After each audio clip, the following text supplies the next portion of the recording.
Hello, and welcome to the Paletteful Packs YouTube channel. My name is Alice, and today I have the June 2024 Paletteful Premier Pack here in front of me. So let's go ahead, open it up, and see what's inside.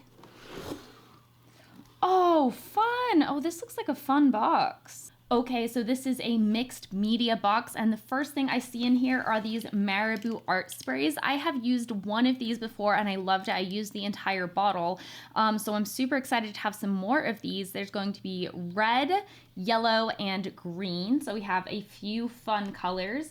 These are basically a vibrant paint that works on porous and semi-porous surfaces. And it's in a little spray bottle, so you just spray it out, and it's really fun. You can get some really cool effects with it. And these are going to be an acrylic-based paint. The next thing I see in here are these Sennelier abstract liners. So it's gonna come with 5 colors. It's gonna come with ultramarine blue, cadmium red light hue, primary yellow, titanium white, and Mars black. So these are basically like 3D acrylic paint liners. You can create these like 3D effects and texture details and like really bold lines. And because it's a really heavy consistency, it should retain its shape and dimension. So you can create all these intricate patterns and detailed lines. So they're kind of like fine liners, but paint. Next thing I'm seeing in here is a Posca paint marker. I got the color brown. So these are water-based markers. They are, again, an acrylic kind of paint, and they can be used on almost any surfaces. These are super popular markers. I love them. They are super nice and versatile and easy to use, so you can carry them around with you and always have a little bit of like a acrylic paint pen. Seeing a brush. So this is going to be the Simply Simmons bristle brush. It offers control and durability with these stiff synthetic filaments. And it has a nice spring, so it's perfect for any medium. Super cute sticker in here. I love this. Totally fits the theme of the box. There is another paintbrush in here. This is going to be a Robert Simmons Sapphire. It is a size 4, and the Robert Simmons Sapphire are a blend of the red Kolinsky hair and synthetic filaments, so it's a nice mixed blend here for a great spring and softness. Then in here we have this super fun round canvas. I love working on shaped canvases, and this is a really nice quality one. It's not got any wrinkles around the side, which is really nice. This is the Frederick's Artist Series canvas. I have had the pleasure of working with Frederick's canvases before, and they are really top-notch high quality. This is an 8-inch diameter. It is already primed and ready to go. Last thing I see in here is this art board. This is going to be a canvas panel, an 8x10. It is already gessoed, so a perfect little surface to experiment on. Okay, so this is everything you're going to get in the June 2024 Paletteful Premier Pack. We have the Marabou art sprays in red, yellow, and green. We have a Posca marker. We have our 2 Simmons brushes. We have the Sennelier heavy body liner set. We have the Frederick's round canvas and the 8x10 canvas panel. I am so excited about all of these supplies. I think this is a really fun box, and it's totally screaming abstract to me. So I am so excited to paint. So let's go ahead and dive on into the art. Okay, so I'm going to be working on this round canvas, and I am really excited about it. It is a really nice quality canvas, and I think it's so fun that we got a shaped canvas this month. So I'm going to grab all of my supplies, the Marabou art spray and the Sennelier liners, and I'm going to spray my entire canvas with water, and then I'm going to start spraying in the art sprays. I'm using green, yellow, and also the red, so I'm using all 3 colors, but I'm trying to make the red a little bit more orange by spraying that yellow on top of it. And as you can see, this creates this most beautiful watercolor wet on wet effect. Then I'm taking the Posca, and while the paint is still wet, I'm literally just pressing it in there. So you know when you first press out a acrylic marker and it kind of explodes everywhere, I'm just doing that straight into the painting to create these beautiful brown puddles. One brown puddle did kind of get away from me though, so I used a little paper towel to pull some of it up, and then I sprayed green on top. And because I wanted it to be more of a teal color, like a teal orange color scheme, I went in with the blue Sennelier liner, and I literally just kind of like squeezed it out in these organic lines and shapes across the canvas, kind of following the line of some of these blobs that had been created. And it was really interesting using this straight in wet. It like still like holds its form and its shape. It's so thick. It's really fun.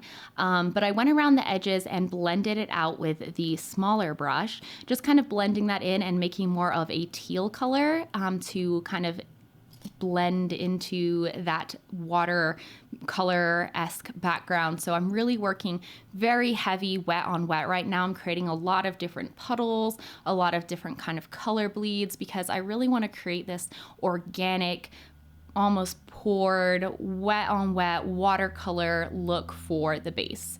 I'm also kind of tilting things around, and it's kind of cool because the liners almost act as a 3D barrier to stop the paint from going certain areas. So that was really cool to work with. And then going back and layering more of these art sprays to really bring out some colors and to push some other colors away. You can kind of use different paints to kind of push other paints away. So like a thicker paint is going to push away a thinner paint. So I'm using that technique and that principle to blend in this white, and because the white is thicker, it's going to kind of stay in place instead of just blending away into that like orangey brown that we have. And we're just kind of spreading the white kind of around the piece, just creating some like lighter areas so that we have some more contrast. And overall, I'm just being inspired by organic shapes, and I'm letting the paint itself determine what it wants to be and the shape that it wants to take. And I'm just kind of trying to guide it.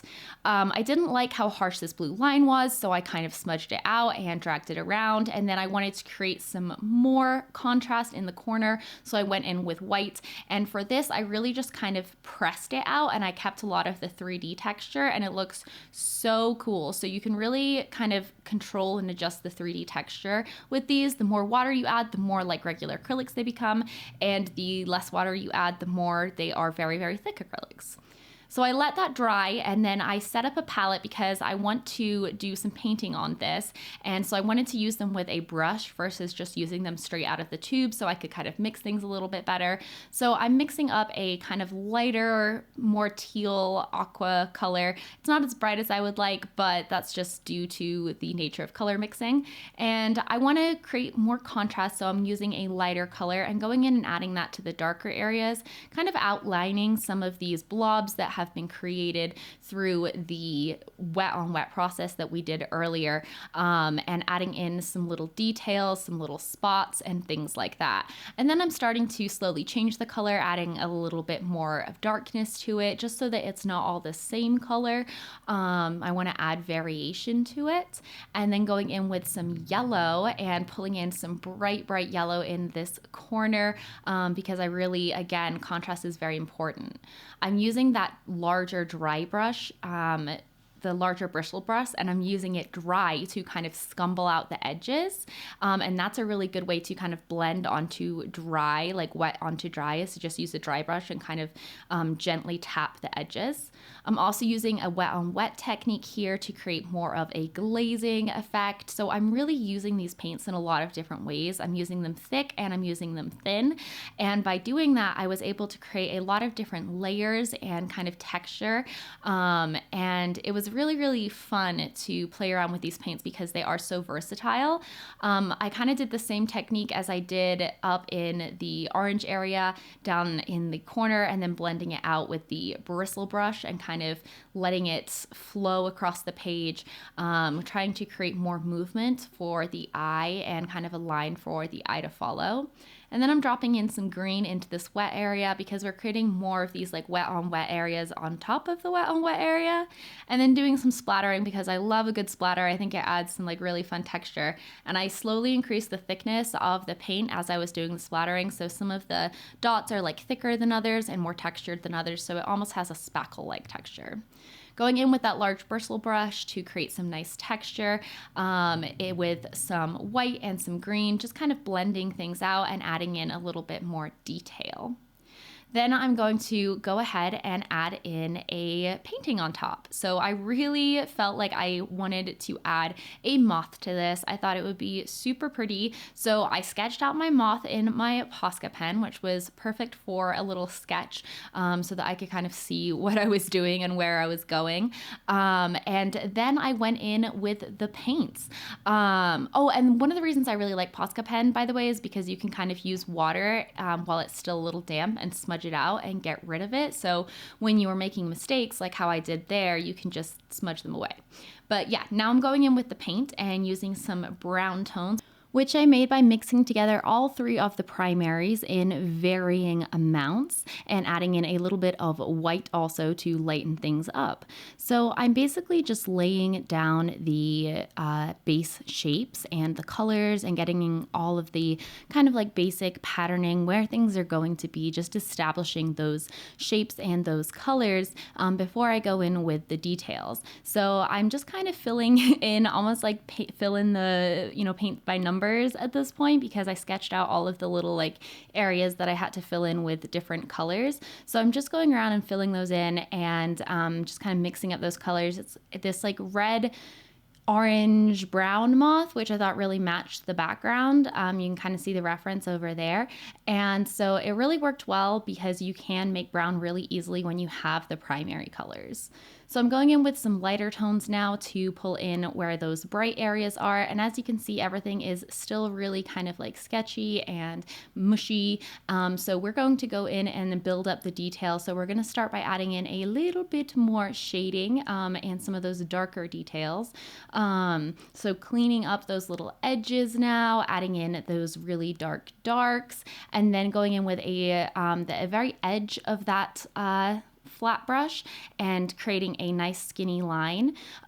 It's definitely important with that flat brush. You can get nice wide lines, but you can also kind of turn it on its side and get these really skinny lines. So pay attention to the way that your brush is facing and operating and how you're using it. I love using flat brushes for acrylic painting because I feel like they blend really nicely and they're really versatile. You just kind of have to rotate the brush depending on what type of shape you want your brush stroke to be.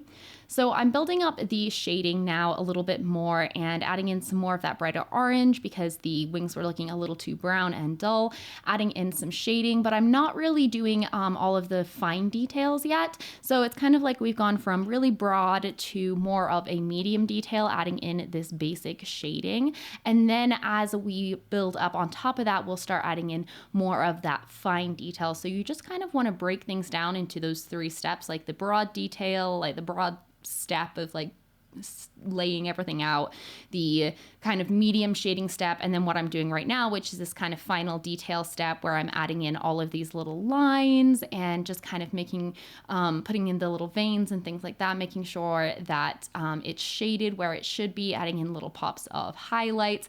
And this stage really helps things come together because there's definitely a lot of points, especially during the first stage, where you're like, I don't know if this is going to work, but I'm telling y'all to push through it and just break things down from large to medium to small because it will really, really help you.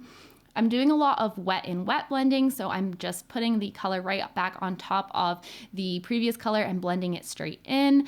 This is a really, really easy technique to blend with acrylics. Acrylics are very easy to blend. You just kind of have to work a little fast because they can dry faster than things like oils. But so long as you are working pretty fast, they are pretty easy to blend.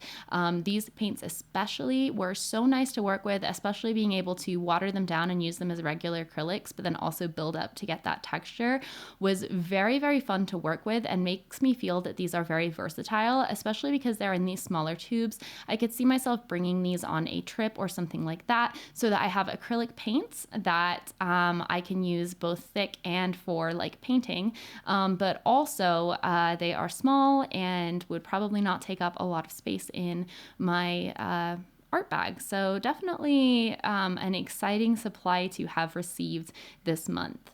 Continuing on with those super, super fine details. And for this entire moth, I did use that small flat brush. I didn't use the large bristle brush for the moth at all, just because it was a little bit too big for the fine detail that I was going for in this painting. But this little flat brush worked pretty perfectly for me because I could get those skinny little lines. I was really, really into this moth. I wanted to make it perfect, so I just kept tweaking it and fiddling with it until I felt happy with it. I really wanted it to be pretty realistic and kind of contrast to this abstract background. And I'm really hoping that by doing these different techniques on this same piece, you guys got to see a lot of different ways that you can use these supplies. So, you know, there's a lot of the wet on wet, then we're building up kind of chunky, then we're doing some abstract. It's kind of a fun piece. So once I'm done with my moth, I went around the edge with the white Sennelier acrylic liner and made it really nice and thick. I originally wanted to do just a line around it, but I didn't like how it turned out. I just don't think that I have a steady enough hand, so I blended it out so that it was thick right around the butterfly, but then blended out into the background. I also let it drip down a little bit, and I actually think it came out looking really cool. The texture of the 3D paint compared to the butterfly is really fun. And then I went ahead and used a little bit more paint to add in some final details so that the abstract background was kind of coming up over the moth as well. I think I might have called it a butterfly before. It's a moth. And then I painted the edges black because I wanted this piece to look really finished and nice. And I used the black from the set to paint the edges. It worked great. It was super high coverage. I only had to do one coat. I didn't have to do multiple coats or anything like that. And as I went, I kind of kept tweaking little bits of the paintings. And there was a couple places where I got black paint on the painting, so I kind of had to smudge that out and fix that. But overall, pretty happy with it, just cleaning up the edges. Or maybe I did have to do 2 coats, I don't remember. But then I went ahead and varnished it. This is all acrylic, so you can varnish it without any smudging or any running. It's totally fine to varnish, and it really brings out those colors and that depth. So I definitely really love varnishing my acrylic pieces because it really brings back the color. So this is the final piece that I created for this month. I am so happy with how it turned out, and I really hope this video provided you with a lot of fun techniques to use, and I hope that you enjoyed the artwork too. If you'd like to get your own Paletteful packs, then click the link in the description box below to join us and get a box once a month, and thanks for watching. Bye!